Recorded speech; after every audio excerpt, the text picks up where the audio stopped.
মুসা নবীর ঘটনা আছে না, বৃষ্টি নাই, কওমের লোকদের নিয়ে দোয়া করে, আল্লাহ বৃষ্টি দাও।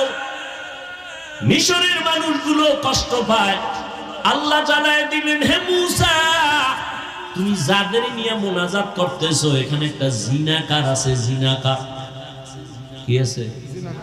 40 বছর পর্যন্ত জিনার অপরাধ করেছে। এরে যদি উঠাইয়া না দেও দোয়া কবুল হবে না। মুসা নবী তো একটু গরম মেজাজে। মুসা নবী কয়, রে জিনাকার কে আছো, ওঠ। জিনাকার উঠবে নি? ভয় আছে না? মানুষের জীবনে জানে আমি জিনাকার, উঠলেই তো তোকে ধরে গেল। মুসা নবীকে উঠবি না আল্লাহর থেকে নাম ঠিকানা লয়ে কান ধরে টান মারবো? আরো ভয় পেয়ে গেছে। এখন বয়ে বসে কানবে আল্লাহর কাছে, তাও তো না।